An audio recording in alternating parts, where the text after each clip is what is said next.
जी।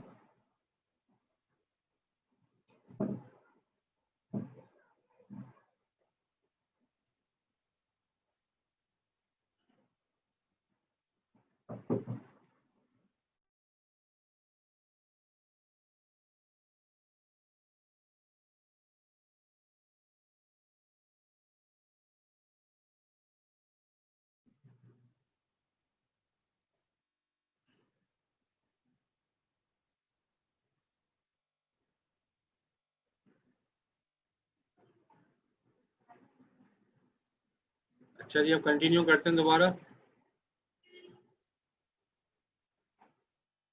ये हमने देख लिया था प्रोड्यूसर कंज्यूमर प्रॉब्लम, ठीक है, और उसको पूरा चला के देख लिया था। और हमने देखा था कि ज़ाहिर है ऐसा भी हो सकता है कि प्रोसेस आपस में सिंक्रोनाइज ना रहे, सिंक्रोनाइजेशन आउट हो जाए, और उसकी वजह से जो है वो प्रोसेस जो है वो, उसके लिए मेन रीज़न ये था कि जो शेयर्ड वेरिएबल है वो सही वैल्यूज़ को रिफ्लेक्ट ना करे। इसकी वजह से हमने यहाँ पर चीज़ें देखी।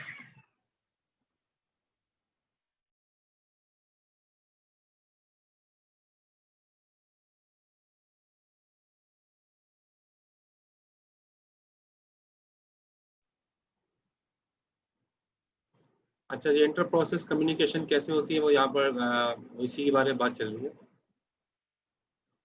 इंटर प्रोसेस कम्युनिकेशन की एग्जांपल मैंने दिखाई थी, प्रोड्यूसर कंज्यूमर। अच्छा, यहाँ देखें, an area of memory shared among the processes that wish to communicate. तो जाहिर है एक एरिया होगा जो आपस में एक दूसरे के साथ कम्युनिकेट कर रहे होंगे वो, और वो बफर, जैसे हमने बताया था, बफर वो एरिया है जिसके जरिए से वो आपस में एक दूसरे के साथ कम्युनिकेट कर रहे थे।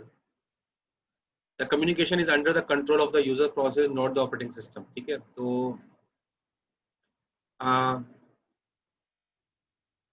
ये जो कम्युनिकेशन हो रही होती है ये ऑपरेटिंग सिस्टम, यानी कि क्या ऑपरेटिंग सिस्टम के जो यूजर के प्रोसेस है ना, ये कम्युनिकेशन वो स्टैब्लिश करवा रहे होते हैं। तो क्योंकि जाहिर है वही प्रोसेस होते हैं, वही प्रोसेस कम्युनिकेशन आपस में, यूजर के प्रोसेस ही आपस में एक दूसरा कम्युनिकेट कर रहे होते हैं। Major issue is to provide the mechanism that will allow the user process to synchronize their action, यानी कि सिंक्रोनाइजेशन जो है ना वो बड़ा इशू होता है।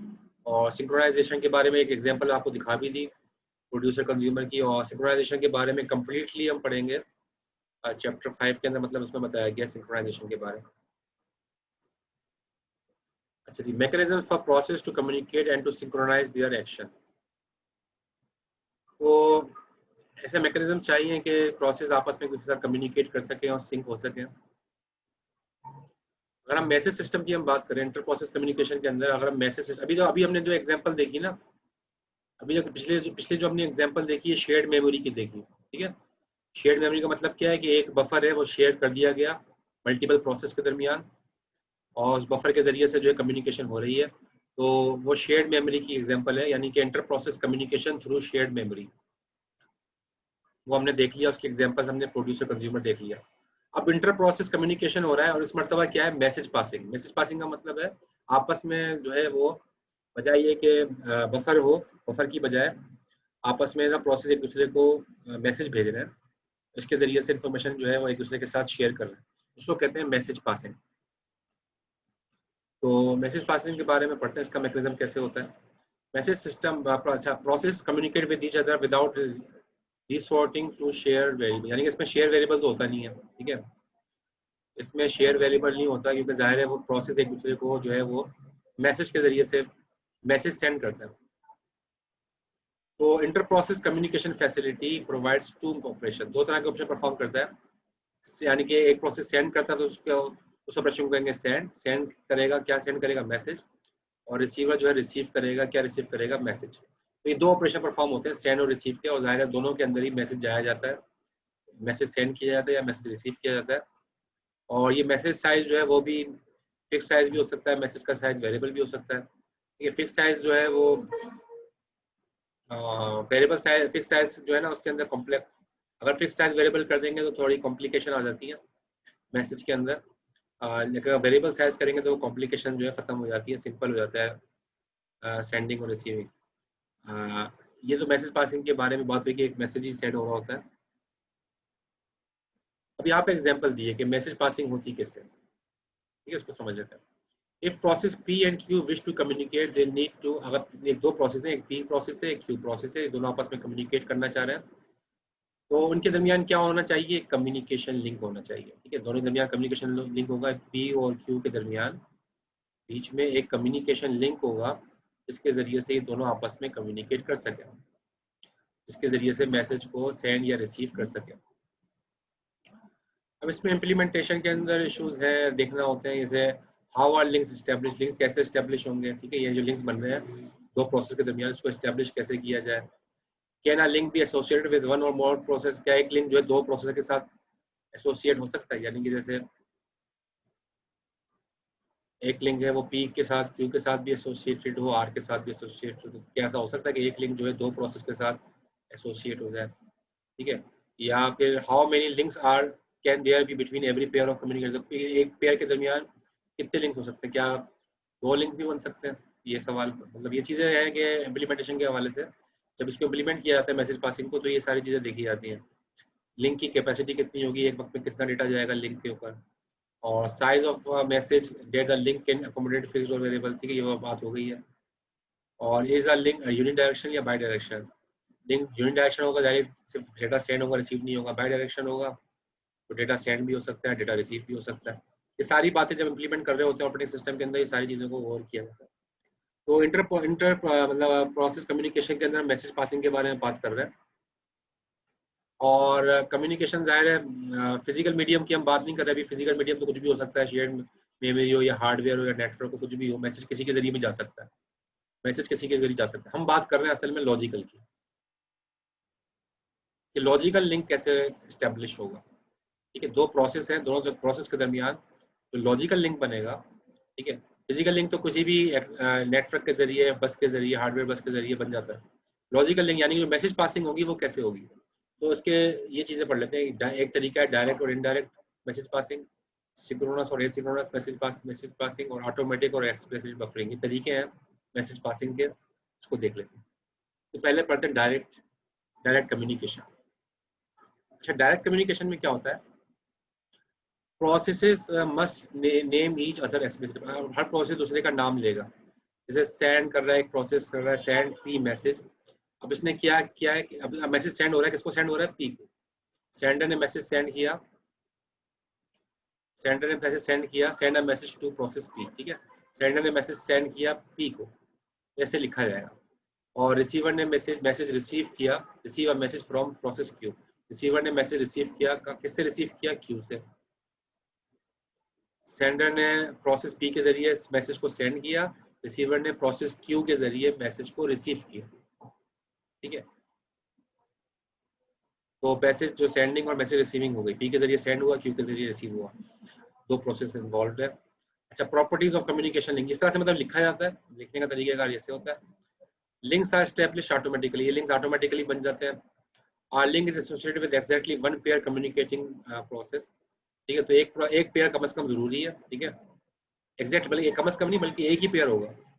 पी और क्यू के दरमियान एक ही पेयर होगा। ये हम किसकी बात कर रहे हैं? डायरेक्ट कम्युनिकेशन की बात कर रहे हैं कि पी और क्यू के दरमियान सिर्फ एक ही लिंक होगा, जिसके जरिए से कम्युनिकेशन होगी, डायरेक्ट कम्युनिकेशन में।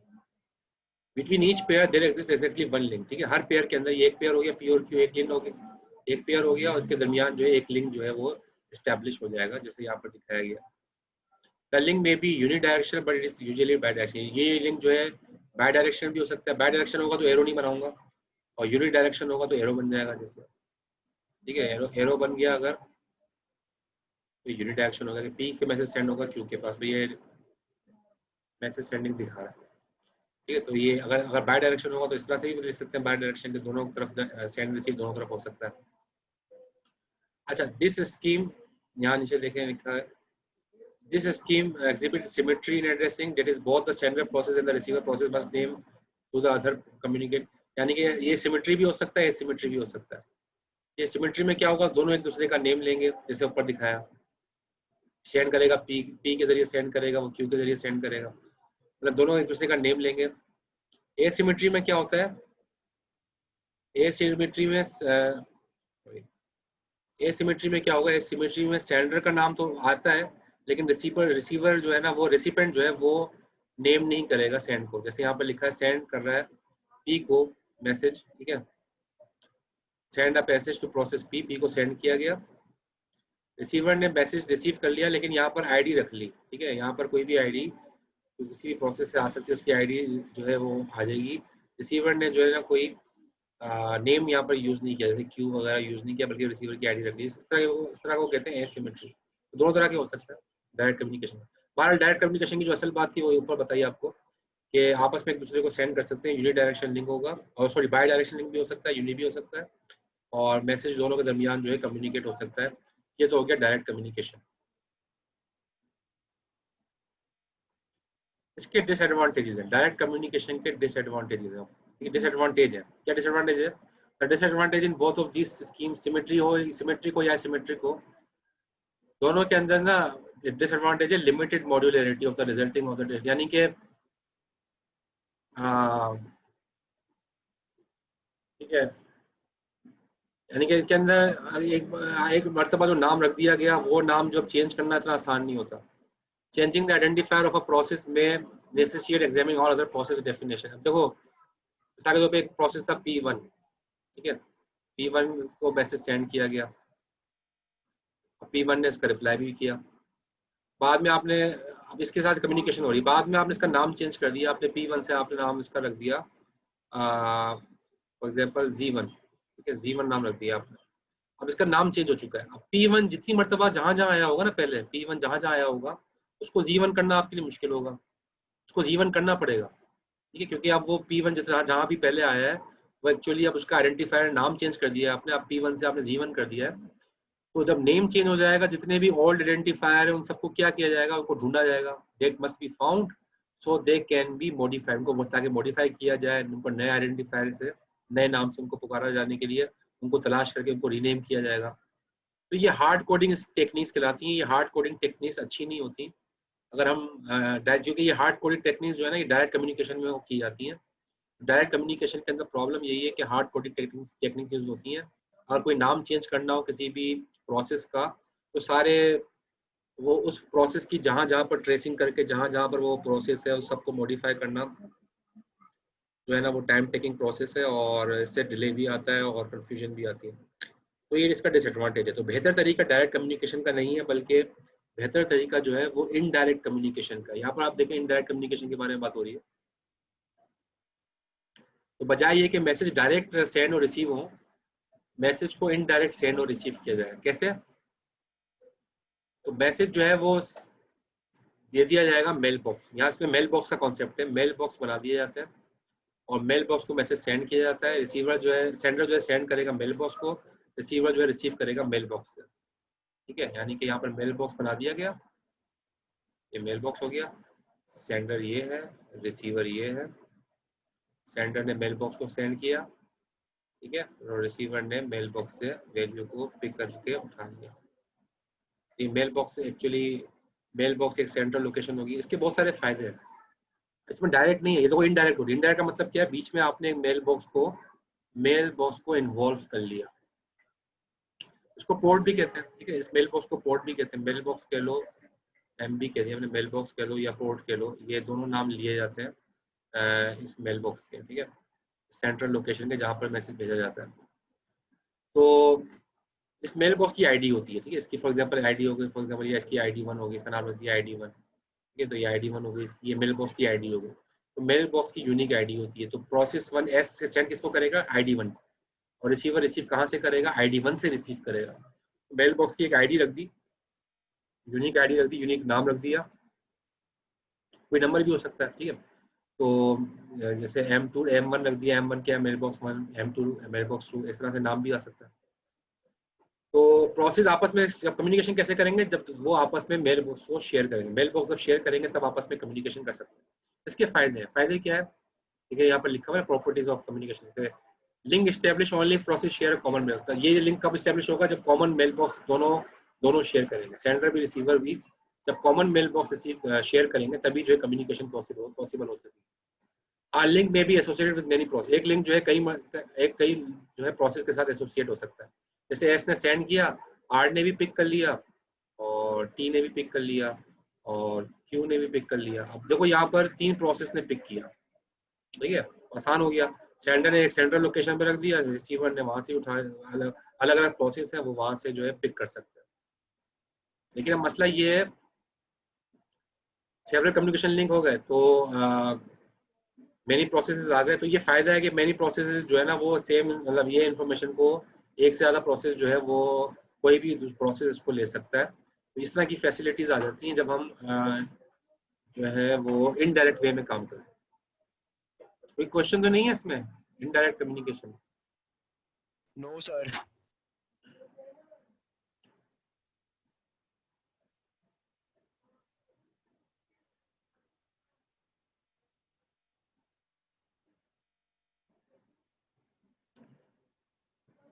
तो इसकी ऑपरेशन देखो इनडायरेक्ट में, इनडायरेक्ट जैसे मैंने आपको बताया मेल बॉक्स का कॉन्सेप्ट है, तो कि एक नया मेल बॉक्स क्रिएट किया जाएगा, ठीक है। तो sender send and receive messages through mail box, जितने भी मैसेज सेंड या रिसीव किए जाएंगे वो मेल बॉक्स के थ्रू किए जाएंगे।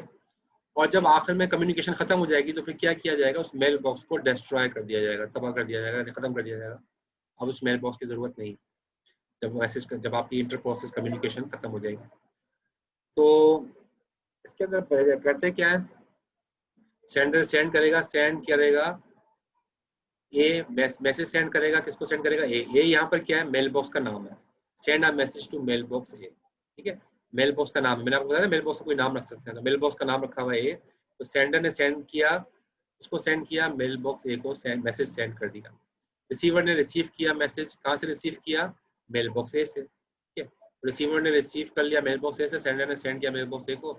इस तरह से इनडायरेक्ट कम्युनिकेशन जो है वो स्टैब्लिश हो जाएगी।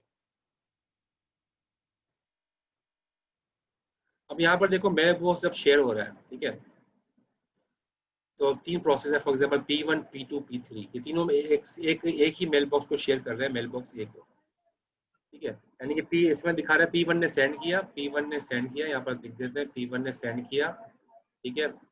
और मेल बॉक्स ये है, ये मेल बॉक्स ए है, ठीक है। P1 ने सेंड किया मेल बॉक्स ए को, और P2 भी रिसीव कर रहा है इसको, और P2 भी रिसीव कर रहा है इसको, मेल बॉक्स उठा रहा है। P3 भी इसको मेल बॉक्स उठा सकता है। अब ये कह रहा है कि जब जब मल्टीपल प्रोसेस इन्वॉल्व हो गए तो कौन मैसेज लेगा, कि मल्टीपल है तो P2 भी ले सकता है, P3 भी ले सकता है। और अगर P2 लेके इसको हो सकता है खाली कर दे, P3 हो सकता है इसको लेके खाली कर दे, तो कौन लेगा इसको, ठीक है। तो दो प्रोसेस हैं, दो से ज्यादा प्रोसेस हैं, तो कौन इसको जो है वो पिक करेगा।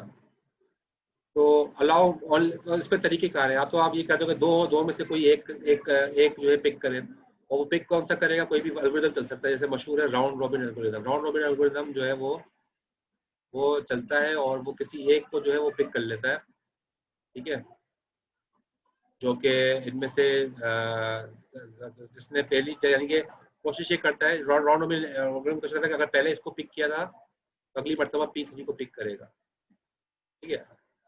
अगली टाइम जो है उसके बाद P2 को पिक करेगा, यानी कि वो टर्न बाय टर्न एक दूसरे को पिक करता रहता है।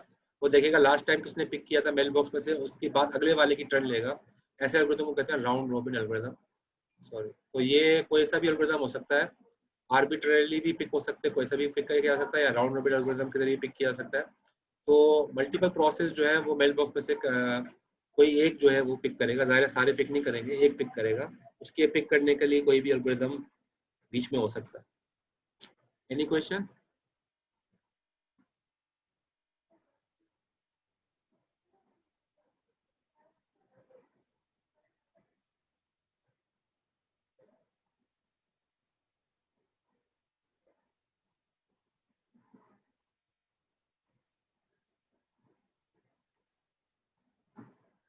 अच्छा, सिंक्रोनाइजेशन, मैसेज पासिंग में बी आइदर ब्लॉकिंग और नॉन ब्लॉकिंग, ठीक है।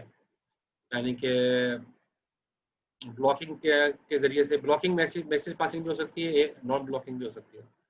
ब्लॉकिंग इज कंसिडर्ड सिंक्रोनस, ठीक है। तो ब्लॉकिंग और मैसेज पासिंग, ब्लॉकिंग का मतलब क्या है, ब्लॉकिंग का मतलब क्या है कि अगर ब्लॉकिंग सेंड की है, अगर सेंड करने में ब्लॉकिंग कर दी जाए तो कहेंगे, हम कहेंगे ब्लॉकिंग सेंड। इसका मतलब क्या हुआ, the sender is blocked until the message receive, ठीक है। तो सेंडर को ब्लॉक कर दिया जाएगा जब तक के मैसेज रिसीव नहीं होता, सेंडर कोई दूसरा काम नहीं कर सकता, सेंडर जो है वो ब्लॉक कर दिया जाएगा। जब मैसेज रिसीव हो जाएगा फिर सेंडर की जान छूटेगी, फिर वो जो है वो और काम कर सकता है। लेकिन जब तक मैसेज रिसीव नहीं हो रहा, सेंडर जो है ब्लॉकिंग स्टेट में रहेगा।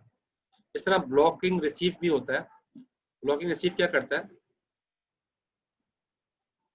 ब्लॉकिंग रिसीव की हम बात कर रहे हैं। The receiver is blocked until a message is available, ठीक है। यानी कि जब तक मैसेज अवेलेबल है, रिसीवर जो है ब्लॉक रहेगा। जैसे ही मैसेज जो है वो मेल बॉक्स से निकल जाएगा, तो फिर जो है वो रिसीवर फ्री हो जाएगा।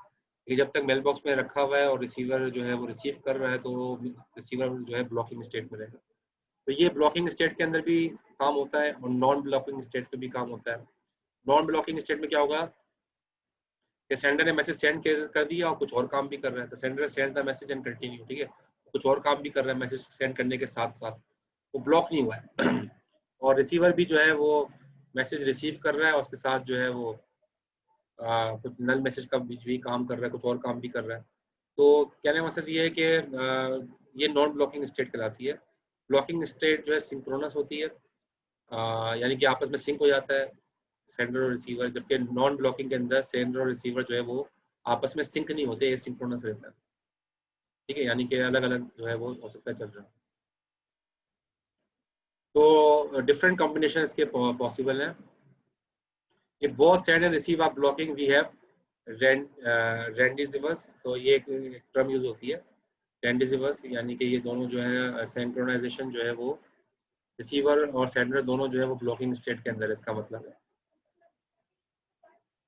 और ये वही प्रोड्यूसर कंज्यूमर का कोड आ गया, ये तो मैंने आपको समझा दिया था। सॉरी, ये कोड तो मैंने समझा दिया था आपको, प्रोड्यूसर कंज्यूमर, ठीक है। ये बात दोबारा से आ गई। तो मेरे ख्याल में हम बस यहाँ तक ही रखते हैं। मैं आगे मेरे ख्याल में इम्पोर्टेंट चीज़ें होंगी तो हम डिस्कस करेंगे। आगे कुछ इंपॉर्टेंट चीज़ें हैं, मैं कुछ स्लाइड हटाऊंगा यहाँ से, और जो इंपॉर्टेंट चीज़ें होंगी उसको डिस्कस करेंगे, फिर इंशाल्लाह ये चैप्टर कंप्लीट हो जाएगा। एक आध एग्जांपल भी आएगी विंडोज़ की, वो देख लेंगे और फिर ये चैप्टर कंप्लीट हो जाएगा। इस पर से फिल्टर करूँगा, इंशाल्लाह अगली क्लास में चैप्टर भी कंप्लीट हो जाएगा। अच्छा, अगली क्लास में ना आपका क्विज होगा। क्विज कहाँ तक होगा? जहाँ तक हमने किया है आज तक, आज की क्लास तक, ठीक है। Okay sir. आज की क्लास में हमने कहाँ तक किया है? यहाँ तक किया है, ये सिंक्रोनाइजेशन तक। तो यहाँ तक इंशाल्लाह ओके सर। क्विज होगा, क्लास टाइमिंग्स में क्विज होगा, तो वो आप तैयारी कीजिएगा अगली क्लास में। और इसके अलावा मैं कोशिश करूँगा असाइनमेंट भी बना के रख दूँगा, तो वो असाइनमेंट भी आप लगेगा, मतलब आप बनाइएगा। उसकी इत्तला मैं दे दूँगा फेसबुक पे भी, और LMS पे रखूँगा ही, ज़ाहिर है वहाँ। लेकिन ये है कि क्विज के लिए आप तैयारी कर लीजिएगा। असाइनमेंट का तो टाइम दूंगा मैं, कितने दिन, कुछ दिन होंगे ज़ाहिर है असाइनमेंट के लिए आपके पास। लेकिन क्विज जो है वो क्लास टाइमिंग में ही होगा।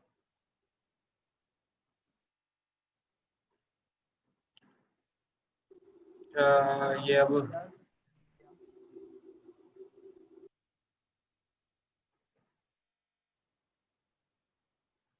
चैप्टर 3 ऑलमोस्ट कंप्लीट हो चुका है। कुछ चीज़ें इंपॉर्टेंट होंगी वो बता दूंगा मैं आपको।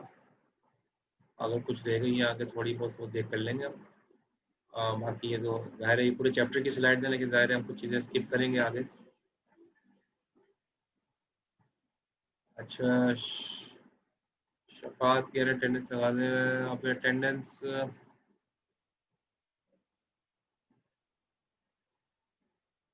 में कुछ नाम मैं ले रहा हूँ।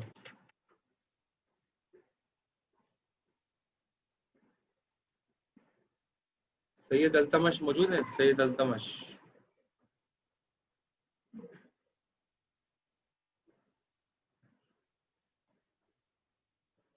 जिनके मैं नाम ले रहा हूँ वो बताइएगा। सैयद अल्तमश मौजूद है? नहीं है। सैयद मोहम्मद हारिस मौजूद है? सैयद मोहम्मद हारिस नहीं है।